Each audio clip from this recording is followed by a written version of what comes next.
Bismillahirrahmanirrahim. Assalamualaikum warahmatullahi wabarakatuh.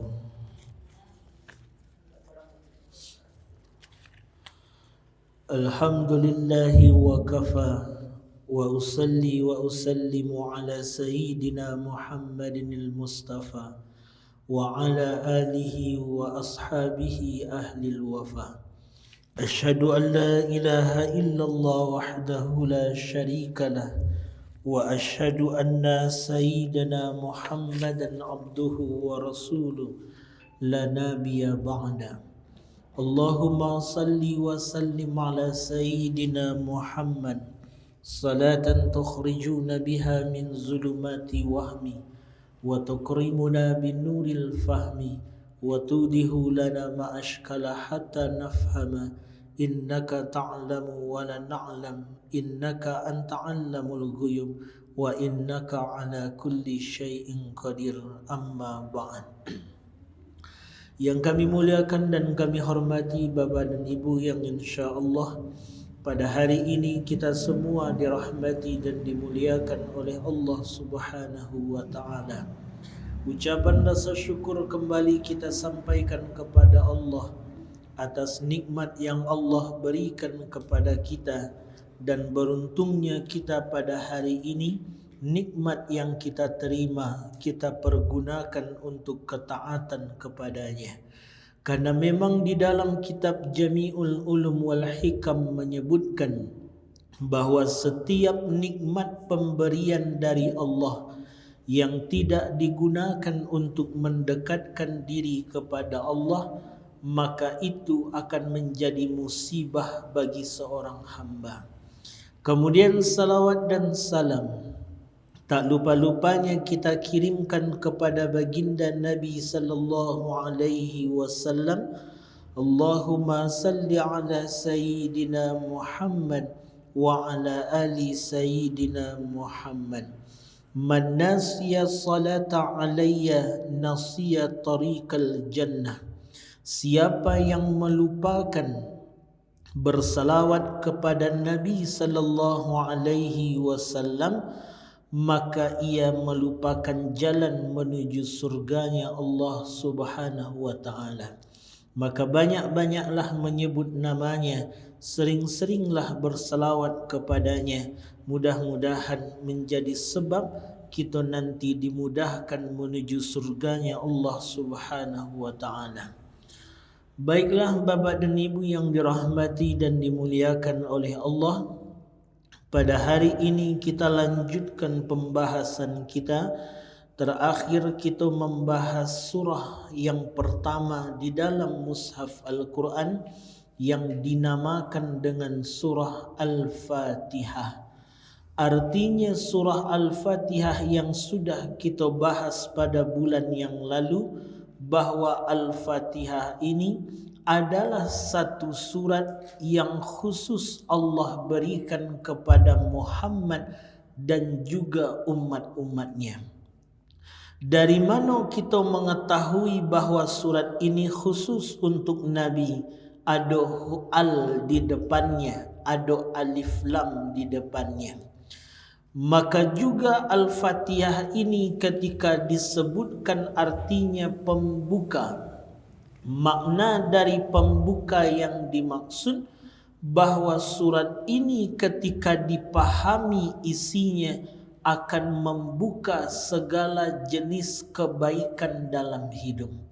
Artinya orang-orang muslim ketika memahami surat Al-Fatihah ini, dimanapun ia berada, maka ia akan hadir sebagai pembuka dari kebaikan-kebaikan bagi orang lain.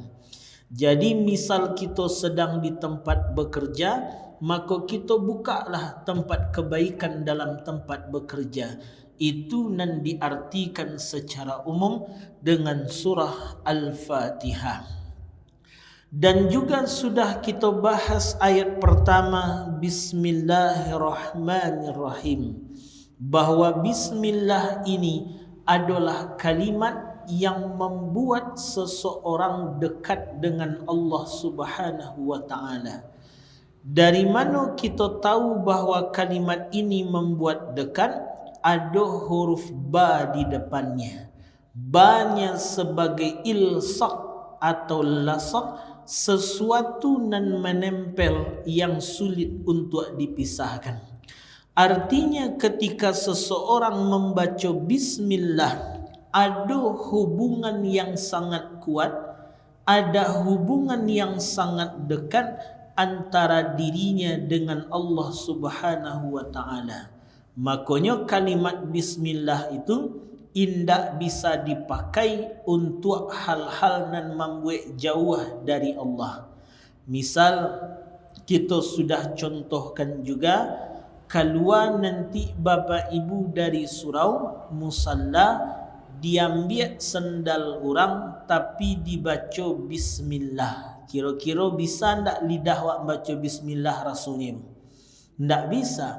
Diambil kini punya orang tapi sebelum wak mengambil punya orang dibaca bismillah. Ambo ambil punya orang ku ya Allah. Ndak mungkin. Kenapa? Kalimat bismillah adalah kalimat yang membuat dekat dengan Allah. Sudah kita bahas bismillahirrahmanirrahim. Kini kita masuk kepada ayat yang kedua. Alhamdulillahi Rabbil Alamin. Ketika membaca ayat kedua ini, bedakan antara ha dengan ha. Kalau seandainya seseorang membaca alhamdulillah, maka artinya akan berbeda dengan lafaz alhamdulillah. Jadi penting sebenarnya kita belajar tahsin dan tajwid juga. Jadi di samping makna Quran dipelajari, ada tahsin, memperbagus bacaan. Ada kemudian tajwidnya, soal-soal nan berkaitan dengan huruf-huruf bacaannya. Karena kalaulah sembahyang surang biasanya Bapak Ibu, itulah berbeda-beda bacaannya. Kalau tidak merubah makna, tidak masalah. Tapi kalau sampai merubah makna, ini nan jadi masalah. Walaupun terkadang di dalam persoalan membaca Al-Quran ini ada sebenarnya hal-hal yang dibolehkan dalam cara membaca Al-Quran. Tapi itu nanti dipelajari dalam pembahasan qiraatus sab'ah. Pembahasan tentang riwayat atau qiraat yang 7 misalkan. Ada kemudian bacaan itu nan memang diperbolehkan. Misal contoh, ihdina sira dengan sad. Ada juga kemudian boleh juga memakai dengan sin dalam qiraat lain. Ihdina siratal. Ada juga nan membolehkan dengan ismam. Modezal zai. Ihdinas siratal mustaqim. Hal ini diperbolehkan karena masuk dalam hitungan qiraat nan 7. Jadi sepanjangnya masih dalam qiraat nan 7 masih diperbolehkan. Atau ada juga yang masuk kemudian pernah mungkin Bapak Ibu dengar orang membaca barik ka mode wadduhi wal laili iza saji. Mode itu. Kenapa itu ada? Karena itu pun juga bahagian dari qiraat sebenarnya. Sepanjangnya masih ada dalam hal qiraat boleh. Tapi kalaulah berada di luar dari qiraat, bahkan merubah daripada kemudian makna, bisa-bisa tidak sahlah bacaan Al-Fatihah khusus dalam salat kita. Maka tiba di ayat 2 mesti jelas alhamdu dengan ha, bukan dengan ha padeh ini. Maka apakah makna dari alhamdulillahi rabbil alamin? Alhamdulillahi rabbil alamin itu kalau segi bahasa dibagi dua. Pertama ada alhamdu dan kedua rabbil alamin.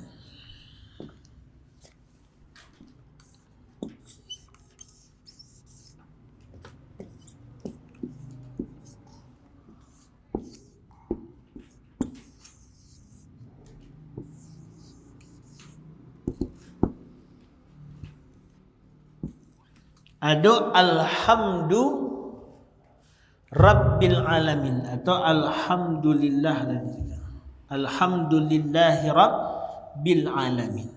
Kalau alhamdulillah ini, alhamdunya dalam bahasa disebut dengan mubtada, sedangkan rabbil alamin disebut dengan khabar. Apa itu mubtada? Mubtada itu kalau dalam segi bahasa setiap kata nan berawal di awal kalimat. Setiap kata nan berada di awal kalimat itu namanya mubtada. Setiap kata nan berada di awal kalimat.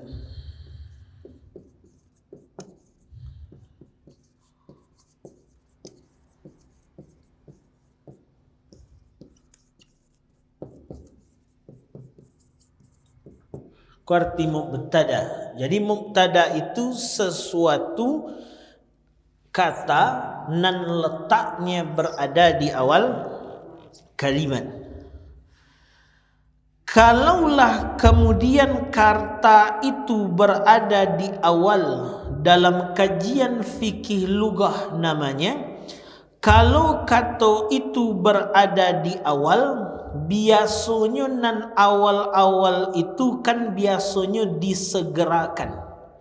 Maksudnya modeko Bapak Ibu, awak bisa paling awal tiba di surau. Kenapa? Karena segera. Biasanya kalau nan awal tu identik dengan segera. Jadi setiap nan awal itu identik dengan segera biasanya. Jadi setiap nan di awal itu segera. Kenapa orang tu bisa paling awal datang ke masjid? Deknya bersegera datang ke masjid. Kenapa orang tu bisa lebih awal tibanya di kantor? Deknya lebih segera datang ke kantornya.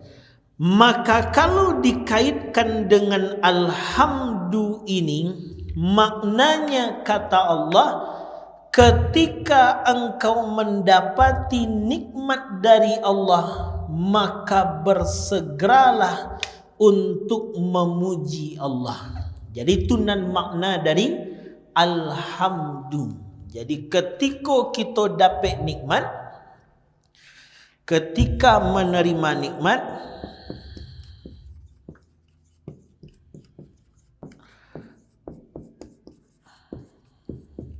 maka bersegeralah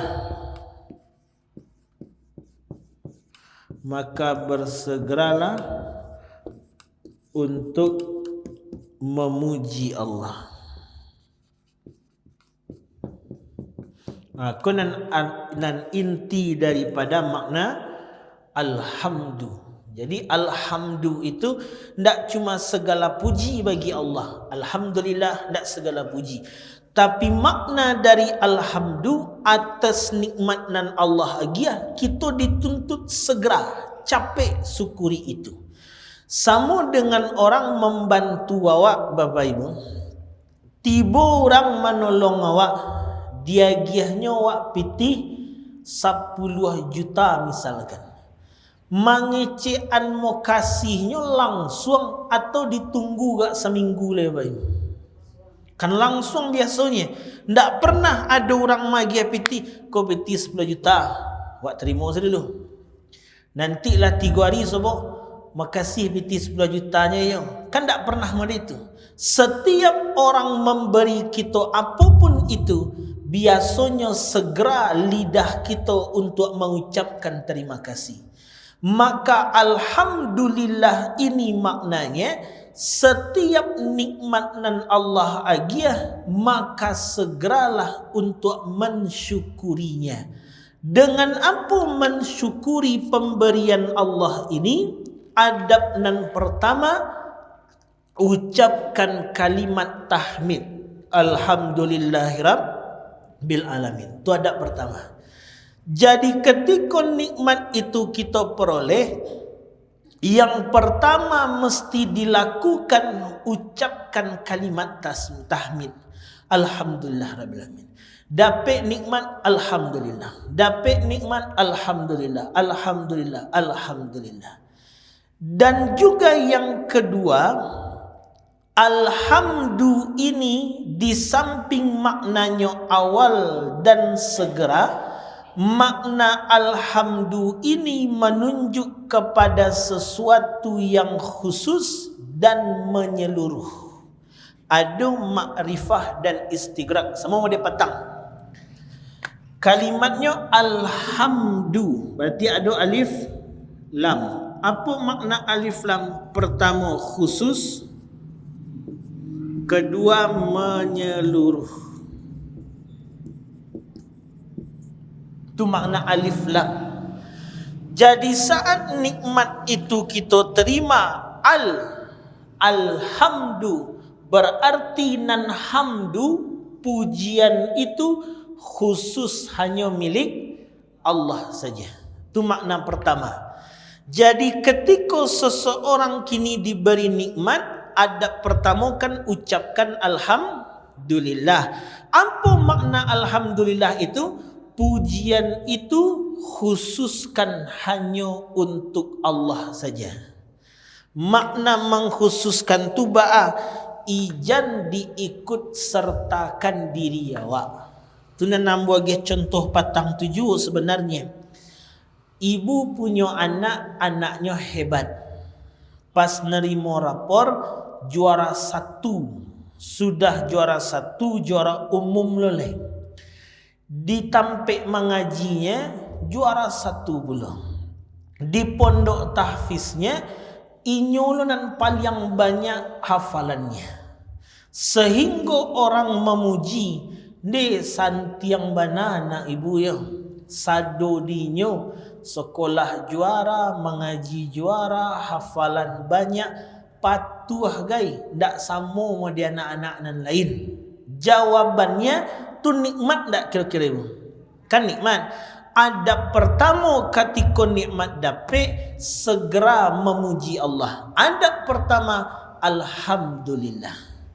Tapi saat kalimat alhamdulillah diucapkan, karena alnya itu dengan makna khusus, cukup sampai alhamdulillah. Ndak usah ditambah di belakangnya, hebat anak ibu ya, juara, beda pada anak orang lain, alhamdulillah. Tapi yo je sebenarnya, dek awak lagi gigih lo di rumah. Kalau ndak gigih lo majanya menyuruhnya apa, mungkin ndak kejuaranya kedoh. Tu ndak alhamdulillah namanya itu. Kenapa itu tidak alhamdulillah? Karena kita masih membawa pujian itu ke diri awak. Masih ada je awaknya baru, masih ada je akunya baru. Ya alhamdulillah lah anak dek model tu dek layu wana badidik lo di rumah baca calian. Atul dan alhamdulillah namanya lagi.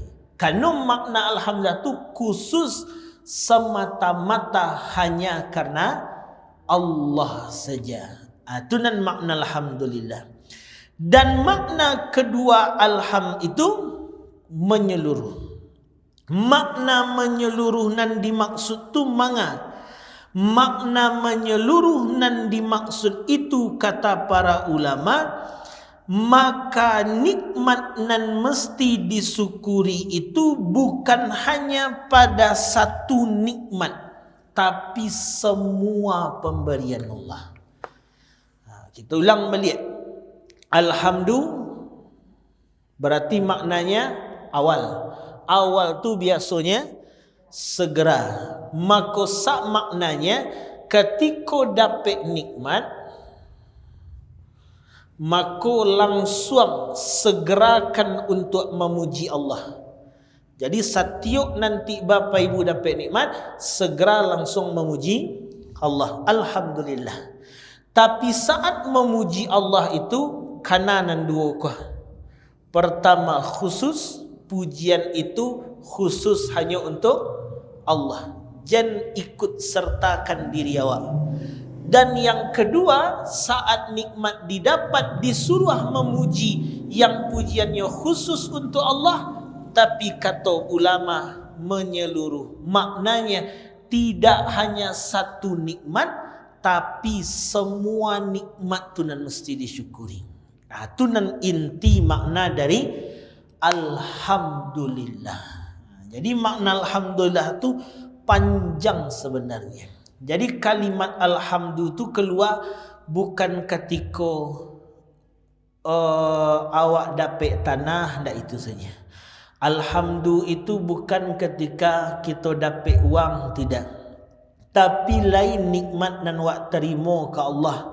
Mata lain bisa melihat, telinga bisa mendengar, kaki masih bisa mendengar, kaki masih bisa berjalan. Itu nikmat dan mesti segera untuk disyukuri itu. Makanya di Madinah sering ambo kisahkan kisah ini tentang seseorang dan memang luar biasa rasa syukurnya ke Allah. Namanya Abu Kilabah. Seseorang nan hidup sebatang kara, tinggal di sebuah gubuk kecil di tengah padang pasir. Ketika hidupnya sebatang kara tinggal di gubuk kecil di tengah padang pasir, tapi nan lidahnya tidak berhenti mengucapkan terima kasih atas nikmat yang engkau berikan kepadaku lebih padonan lain ya Allah. Itu sedang keluar. Satu waktu ada orang yang lewat di dekat gubuk beliau. Karena tadanga suara terima kasih, alhamdulillah, alhamdulillah, alhamdulillah, alhamdulillah. Penasaranlah orang ini, siapakah orangnya? Ketika dilihat di dalam gubuk kecil rumah kecil tadi, alangkah kagetnya ia. Ternyata yang tinggal atau penghuni rumah itu seorang orang tua yang matanya buta, telinganya tidak terlalu sempurna mendengar, kakinya buntung, tangannya pun juga buntung. Tangan tak ada, kaki tak ada, mata buta, telinga kini lah gak pakak-pakak pula. Tinggalnya di rumah kecil sebatang kara tengah padang pasir, tapi setiap saat ucapannya berkata alhamdulillah, alhamdulillah, alhamdulillah. Ditanya oleh orang tadi kepada beliau, wahai Tuan, kenapa engkau bersyukur kepada Allah? Apakah yang kau syukuri dengan kondisimu yang seperti ini? Menjawab orang tua tadi, bagaimana aku tidak bersyukur karena Allah masih memberikan aku lidah yang masih bisa menyebut namanya. Kan itu saja itu. Berarti nan disyukurinya walaupun kekurangannya banyak, tapi nan nikmat lidah masih dikananya. Itu nan makna menyeluruh tadi. Jadi yang disyukuri itu bukan ketika piti banyak saja. Alhamdulillahnya bukan ketika uang kita bertambah saja. Tapi pagi lai jago jawab lalu alhamdulillah. Lai kemudian sehat jo kaki itu berjalan, alhamdulillah. Lai bisa jo mata tu melihat, alhamdulillah. Syukur ko yang penting. Karena di dalam Quran sendiri Allah itu memang menyatakan di dalam Quran surat Saba Di dalam Quran surat Saba pada ayat ke-13 Allah mengatakan wa qalilum min ibadiyasy syakur. Sedikit sekali di antara hamba-hambaku yang mau bersyukur kepadaku. Tu Allah nan mengecek itu bahawa nan syukur ini memang sulit. Syukur tu payah. Bahkan Allah berkata, sedikit sekali hambaku yang bersyukur kepadaku. Jadi dari lafaz alhamdu itu disuruh kita untuk memuji Allah, segera untuk memujinya. Pujilah ia, khususkan puji-pujian itu hanya untuknya, dan syukuri semuanya tanpa terkecuali. Itu nan inti dari makna alhamdulillah. Maka makna dari alhamdulillah ini bukan hanya sekedar juga kita bersyukur, tapi bagaimana makna hakikat alhamdulillah ini mengajarkan kita untuk mengoptimalkan nikmat itu sesuai dengan fungsi yang Allah berikan. Misal, mata saya dulu. Apa fungsi mata kira-kira Bapak Ibu? Apa fungsi mata? Melihat. Bukan, fungsi mata bukan melihat. Apa fungsi mata kira-kira Ibu? Kok diam saja Ibu? Apa fungsi mata? Mata itu di Quran surah ke-24 ayat 30, fungsi mata melihat yang baik-baik. Karena kalau cuma sekedar melihat, sadualahnya melihat. Kalau cuma sekedar melihat, bahkan elang pun lebih tajam penglihatannya dari awak. Maka fungsi mata manusia itu melihat yang baik-baik.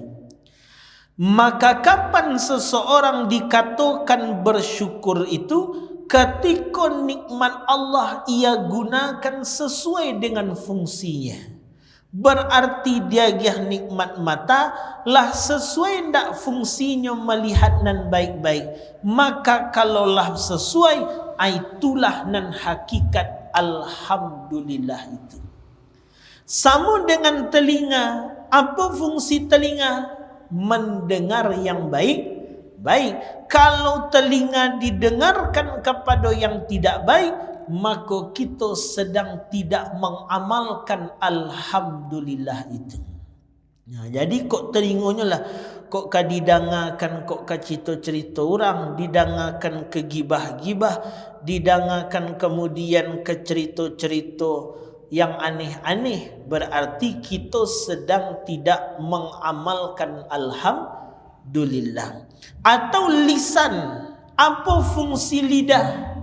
Di hadis Nabi disebutkan falyakul khairan aw liyasmut, maka ucapkanlah yang baik-baik, kalau tidak cukup diam saja. Ketika lidah ini kita fungsikan untuk yang baik, itu nan al-hakikat alhamdulillah.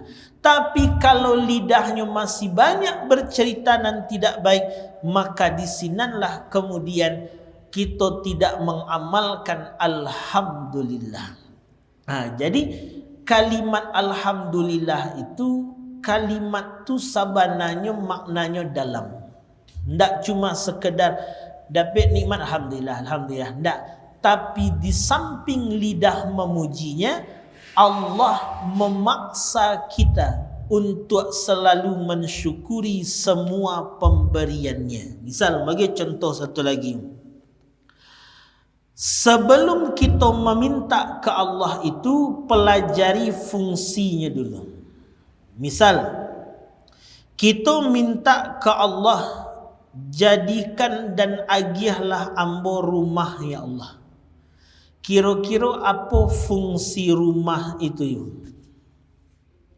Karena kan nan syukur tadi, nan hakikat alhamdulillah menggunakan nikmat Allah sesuai dengan fungsinya. Kini kita minta rumah, dia giah. Berarti Allah magiah rumah tu nikmat apa tidak? Berarti harus tahu apa fungsi rumah. Kalau mata kan jalih tadi, dia giah nikmat mata, fungsinya melihat nan baik-baik. Dia giah lidah, fungsinya mengucapkan yang baik-baik. Kini kita minta rumah, dia giah nikmat, apa fungsi rumah itu? Tempat berlindung. Apa lagi ibu? Di dalam Quran kan disebutkan rumah itu disebut dengan beberapa nama. Pertama disebut dengan istilah maskan. Ada istilahnya maskan. Pertama rumah itu disebut dengan maskan. Maskan.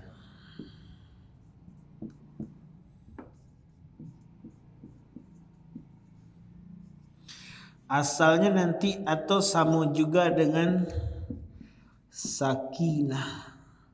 Apa itu? Tenang atau ketenangan. Disebut rumah itu dalam Quran dengan maskan, seakar juga dengan sakinah, maknanya tenang atau ketenangan. Maka fungsi rumah itu nan pertama kali adalah tempat nan paling tenang atau tempat untuk mencari ketenangan. Itu fungsi rumah pertama. Jadi sepanik-panik apapun ibu di luar, asa tiba di rumah tenang, berartilah sampai fungsi nan pertama itu. Tapi kalau tiba di rumah agak-agak nak keluar sebentar ni, mau diapa misalkan, baru tiba keluar, baru tiba keluar, baru tiba ke lapau. Tiba di lapau lebih lasuh lo minum di lapau daripada minum, berarti fungsinya tak sampai. Tapi kalau dipikir-pikir ibu, kenapa bapak-bapak tu suka minum di lapau pada di rumah? Salah ibu sebenarnya. Kenapa salah ibu? Kalau di lapau tu carilah, baru tiba baru mengecek orang lapau sekali. Anang ka diminum pak, anang ka bawean kopi, teh, susu, kopi susu, teh talu keceknya. Adik mode tu orang di luar, makanya hobi apa minum di luar. Kalau apa tiba di rumah, jangan kan ditanya oleh bayang kopi cek, abu ya surang tu pak, itu nan kot malih apa tu di rumah. Jadi kalau ndak tenang wak di rumah, maka berarti fungsinya belum sampai maskan. Kemudian juga ada disebut dalam Al-Quran disebut dengan manzil. Manzil yang kedua disebut dengan manzil. Apa itu manzil? Turun. Manzil itu tempat turun. Manzil itu artinya tempat turun. Apakah makna tempat turun? Bahwa fungsi rumah kedua, tempat turunnya pertama kali kasih sayang, perhatian dan cinta. Jadi fungsi rumah kedua tu kata Allah, tempat turunnya kasih sayang, tempat turunnya perhatian dan cinta. Jadi kalau ingin menebar kasih sayang, di mana dulu diutamakan? Terhadap orang-orang yang ada di rumahnya. Kadang dia kan lemah lembut kasih sayang tu ke orang, tapi ke keluarga tidak. Itu yang jadi masalah. Tiba ke orang lunak, tiba ke keluarga karih. Tiba di orang bertanya, di mana kadai tempat orang menjual kayu tu misalkan. Di simpang tu, simpang nan di atas tu simpang 3. Beko simpang 3 tu belok kiri. Nanti sekitar 3 kadayan ada di subarangnya berwarna hijau batingke. Sini nak menjualnya. Nan sabalah suuk tu. Ndak. Nan sabalah suuknya cek lain, nan sabalah cek lain. Model tu lunaknya ke orang. Tapi tiba dengan keluarga, di mana tempat orang menjual kayu tu. Caliat malah sinan di simpang tu. Caliat tanyungnya ke orang sinan kau dapat. Itu bedanya. Berarti kalau ke orang lunak, ke keluarga tidak, berarti fungsi rumah kedua belum tercapai. Sedangkan yang ketiga disebut rumah itu dengan baitun.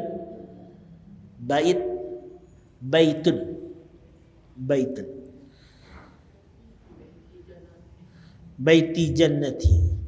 Atau disebut juga rumah Allah tu dengan Baitullah. Kenapa Ka'bah disebut dengan Baitullah? Karena saat orang datang ke situ tujuannya untuk mendekat kepada Allah. Maka disebut rumah itu dengan bait. Fungsi ketiga, rumah ini mesti menjadi tempat untuk lebih dekat dengan Allah. Itu nan fungsi rumah. Ada kemudian nan disebut dengan maskan, tempat awal permulaan ketenangan. Ada nan disebut manzil, tempat turunnya pertama kali kasih sayang. Dan disebut bait, bahwa rumah mesti jadi tempat paling dekat dengan Allah Subhanahu wa ta'ala. Itu fungsinya. Ketika fungsi rumah itu kita cari dan kita dapati, diagih nikmat rumah. Rumahnya menjadi tempat nan paling tenang. Rumahnya menjadi tempat nan paling nyaman. Rumahnya menjadi tempat turunnya kasih sayang nan pertama kali. Rumahnya menjadi tempat beribadah kepada Allah. Maka kalaulah sesuai dengan fungsinya, itu nan dimaksud dengan hakikat alhamdulillah. Itu nan alhamdulillah. Jadi kalau dapat nikmat dibaca alhamdulillah lah, syukur namanya, mengucap syukur Allah. Tapi nan hakikat syukur dari alhamdulillah belum kita dapati. Kenapa? Karena alhamdulillah itu intinya bagaimana mempergunakan pemberian Allah sesuai dengan fungsi nan ia tetapkan. Itu nan hakikat dari alhamdulillah yang dimaksud oleh para ulama. Jadi alhamdulillah itu makanya tadi disebutkan sepanjang orang bisa mengamalkan surat Al-Fatihah, pasti akan muncul kebaikan-kebaikan di dalam dirinya. Kan itu pengertian Al-Fatihah petang. Maka orang kalau paham Al-Fatihah, elok dirinya. Dipahaminya bismillah. Bismillah tu membuat dakik, ya Allah, diamalkannya. Dipahaminya alhamdulillah, bukan sekedar ucapan, tapi menfungsikan nikmat sesuai dengan fungsinya. Tambah elok jurang tu dibuatnya. Itu yang dimaksud dengan alhamdu itu. Lalu setelah daripada itu disandingkan kemudian alhamdulillah dengan Rabbil Alamin. Apakah itu Rabb? Nama Allah itu kan banyak. Ada Allah Ar-Rahman, Ar-Rahim, Al-Malik, banyak. Tapi di dalam ayat ini Allah menyatakan alhamdulillah ini disandingkan dengan Rabb. Disandingkan dengan Rabb. Kira-kira Rabb ku apa ku? Jadi disandingkan dengan Rabb.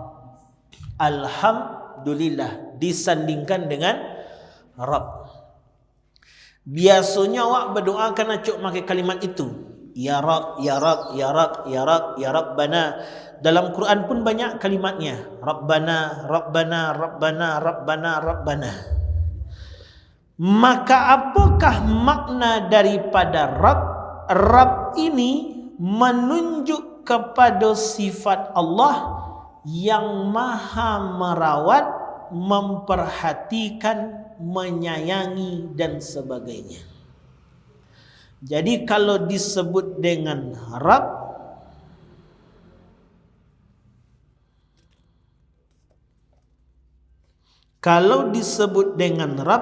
berarti menunjuk kepada sifat Allah nan merawat, memperhatikan, menyayangi dan sebagainya. Itu yang diartikan dengan Rabb bahasanya.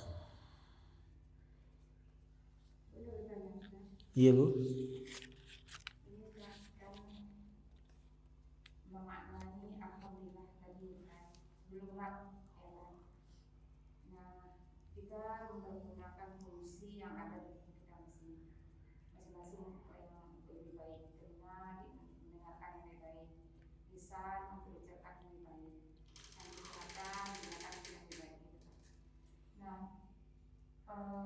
Dalam fenomena di masyarakat gitu. Nah kita tentu tidak mungkin hidup sendiri bergaul dengan orang banyak. Nah ketika kita bergaul dengan orang banyak, kita mendengarkan hal yang buruk, gitu kan? Akan kita pergi dari situ segan. Iya. Kalau kita tetap di situ, kita tetap mendengar. Nah gimana solusinya itu? Solusinya Pak. Mendengar yang buruk itu dihukumi buruk kalau kita mendengar dengan rasa ingin tahu. Jadi orang sedang menceritakan seseorang, awak di situ, tapi saat orang tu cerita ada keinginan tahuan awak, ingin menyimak apa cerita orang, maka masuk awak sama dengan kategori orang itu. Tapi ketika awak kemudian tidak ingin tahu, terdengar awalnya, sudah tua tidak peduli lagi dengan apa ceritanya, maka tidak termasuk sama dengan orang yang menggibahi tadi. Itu maksudnya. Jadi memang kalau painan tidak lama didengar kok takut berdosa. Maka baacaranya tadanga siap terdengar, tidak usah dipedulikan. Karena yang dihukumi sama itu kata para ulama, kalau memang kita ingin tahu. Ngecek enggak mungkin, tapi ingin tahu apalah ceritanya, ada penasarannya, itu yang dihukumi sebagai dosa dan keburukan. Itu yang digambarkan oleh Allah. Maka ada lagi Bu? Sudah. Disandingkan alhamdulillah dengan Rabb. Rabb itu yang maha merawat, menjaga, menyayangi dan sebagainya. Maka kemudian kalimat Rabb ini biasanya banyak dipakai dalam hal-hal berdoa. Kalau kita lihat pun di dalam Al-Quran, rata-rata kalimat yang dipakai adalah Rabb. Rabbana la tu'akhizna, Rabbana atina, Rabbana fa'fu anna. Macam-macam lah. Doa-doa di dalam Quran itu rata-rata memakai Rabb. Disandingkan kalimat Rabb dengan alamin. Apa itu arti alamin? Penguasa seluruh alam. Jadi yang dimaksud alamin, penguasa seluruh alam.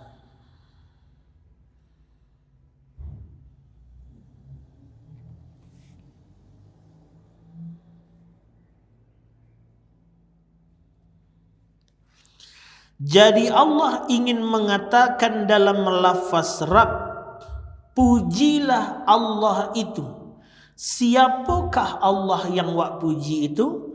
Rabb, yaitu zat yang maha merawat, maha mencukupi, maha menyayangi, maha memberi, pokoknya lengkap sadolahnya. Siapakah Rabb itu? Penguasa seluruh alam yang digambarkan oleh Allah Ta'ala. Jadi dikenalkan Allah itu siapa? dikenalkan sifat Allah tu ba'ah. Ketika awak disuruh memuji kepadanya, alhamdulillah, pujilah ia. Khususkan puji-pujian hanya untuknya, untuknya sia, untuknya zat nan bernama Allah. Siapa Allah itu? Rabb yang selalu merawatmu, yang maha memperhatikan, yang maha menyayangi, yang maha mengatur, yang maha mengabulkan doa, yang maha memaafkan, yang maha mengampuni. Itu makna dari lafaz Rabb itu. Maka itulah makna Rabb, zat yang maha tadi. Yang mana Rabb ini alamin, penguasa seluruh alam semesta. Jadi dikenalkan oleh Allah. Kira-kira bertanya lo alih, kalau Tuhan ko adalah penguasa seluruh alam semesta, kira-kira bisa ndak untuk dakik dengannya? Karena kalau wak bayang-bayangkan, raja sajalah dulu, raja saja, presiden saja punya sifat penyayang apa tidak? Ada. Punya kemudian sifat memperhatikan atau tidak? Ada. Tapi bertemu presiden mudah atau sulit? Sulit. Dekat dengannya sulit. Pasukannya banyak dan mengawalnya banyak. Ketika presiden yang hanya memimpin satu negara saja sulit untuk dekat dengannya, sulit untuk kemudian bertemu dengannya, apakah Allah nan Tuhan yang maha merawat, mencukupi dan penguasa seluruh alam ini bisakah untuk didekati? Itulah jawabannya ayat ketiga. Bisa. Kenapa? Karena ia punya sifat Ar-Rahmanir Rahim. Itu sebabnya. Jadi ingin Allah mengatakan, tidak usah ragu. Tidak usah ragu, kata Allah. Tidak usah engkau ragu denganku. Banyak orang yang punya kekuasaan tapi sulit untuk dekat dan ditemui. Aku walaupun kemudian seorang Tuhan yang menguasai seluruh alam semesta, maka engkau bisa dekat denganku sepanjang engkau mau dekat, karena aku punya sifat Ar-Rahmanur Rahim. Itu nanti ayat ketiga. Maka Ar-Rahmanur Rahim di ayat nan ketiga ini memberikan penjelasan kepada manusia bahwa Allah walaupun menguasai seluruh alam tapi berbeda dengan makhluk, kata Allah. Jadi walaupun Allah menguasai seluruh alam, beda je makhluk. Kenapa berbeda? Karena Rabb yang maha mengasihi dan menyayangi. Itu yang dimaknai dengan Ar-Rahmanur Rahim. Walaupun Allah ini penguasa alam semesta, tapi nya punya sifat Rahman, penyayang. Nya punya sifat Rahim, nya punya sifat Rahman. Hamba masih punya salah apapun, yang salahnya sepanjangnya mau kembali akan tetap diampuni oleh Allah. Itu nan Rahmanir Rahim. Nanti kalau ibu perhatikan di Quran itu salah manusia ko, entah alam sebut nak salah dulu. Salah manusia ko ada 5 yang dulu kita sebut. Pernah rasanya ibu ya? Ada 5. Pertama, kesalahan manusia itu disebut dengan khata'. Sudah ibu? Sudah. Kesalahan manusia itu, dosa manusia disebut dengan khata'. Khata' itu kesalahan kecil yang tidak disengaja. Itu khata'. Ketika kita punya kesalahan kecil yang tidak disengaja, namanya khata'. Apa contohnya? Ibu salat tahajud malam hari. Ketika salat tahajud itu tiba-tiba menjelang subuh ditunggu, digolekan badan sebentar. Talaluk jago jam 6. Salahkah kita? Salah. Tapi salahnya disebut dengan khata, kesalahan yang tidak disengaja. Saking sayangnya Allah, walaupun salahnya tidak disengaja, Allah beri je sifat maafnya yang disebut dengan afu bahasanya. Atau ada orang yang buat dosa satu zanbun, dia gih sifat maafnya iaitu ghafara. Ada orang yang punya banyak dosa, zunub bahasanya. Nanti Allah agih pula sifatnya yang disebut ghafur namanya. Ada orang yang berlebihan dalam dosanya, maka dia agih pula kemudian sifat rahmat namanya. Maknanya dari dosa kecil yang tidak disengaja sampai dosa yang paling banyak sekalipun, sepanjang hamba ini mau dekat dan mau minta maaf, Allah akan selalu memaafkan. Itunan makna dari Ar-Rahmanir Rahim. Jadi jangan disamuan Tuhan ko je makhluk. Presiden sepayah ditamui, apalagi Allah. Tak ada itu bahasanya. Presiden payah ditamui, kalau Allah tidak. Kenapa? Allah ini walaupun penguasa seluruh alam, tetapi Allah punya sifat Ar-Rahmanir Rahim. Jadi bisa, siapapun ingin dekat bisa. Bahkan dahsyatnya Allah ini, kata Allah, siapapun yang berbuat dosa atau ia menganiaya dirinya sendiri. Makna menganiaya itu di kerajaannya yang buruk-buruk yang membuat rugi dirinya. Summastaghfirillah. Kemudian ia beristighfar kepada Allah, yajidillahi ghafurar rahimah. Ia dapati ampunan itu dari Allah dan Allah tidak peduli lagi dengan dosa-dosanya. Sianan bisa memaafkan mereka itu. Kan cuma Allah. Awak saja orang berbuat salah ke memaafkan lai ragu awak dibuatnya. Tiuk sebanta orang tu menghina awak, tiuk sebanta mencela balaku buruk, minta maaf orang tu kawak, masih baik hati memaafkan. Tapi ada hamba yang memang hidupnya buat dosa tarikh, buat salah tarikh, tapi tiba-tiba ingin dekat dengan Allah. Bisakah? Bisa. Karena aku adalah Ar-Rahmanur Rahim itu. Makanya kan dulu kisahnya banyak.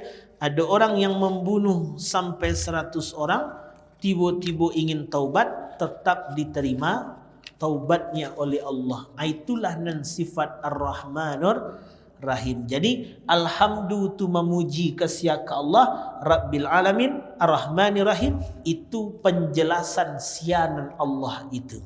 Itu yang dimaksud dengan ayat kedua dan ayat ketiga dalam surah Al-Fatihah. Itu yang digambarkan. Ada yang ditanya Bapak Ibu? Hari jam 3 lewat. Tadi yang mulai izin ke Ibu tidak salat di sini. Karena ada setelah asar ada kajian di Panganak. Ada yang ditanya lagi Bu? Pas. Nanti kita lanjutkan kembali dengan ayat-ayat berikutnya. Tapi itulah makna. Yang penting apa yang sudah dipelajari usahakan untuk mengamalkan. Mulai aktivitas dengan bismillah supaya bertambah dekat dengan Allah dan puji segala hal nikmat yang diberikannya. Bagaimana memuji mensyukurinya? Gunakan nikmat sesuai dengan fungsi dan ditetapkan. Itulah badan ibu bisa kami sampaikan. Mohon maaf atas segala kekurangan. Al-Fakir Ad-Da'if Indallah. Allahumma salli ala Sayyidina Muhammad wa ala ali Sayyidina Muhammad. Assalamualaikum warahmatullahi wabarakatuh.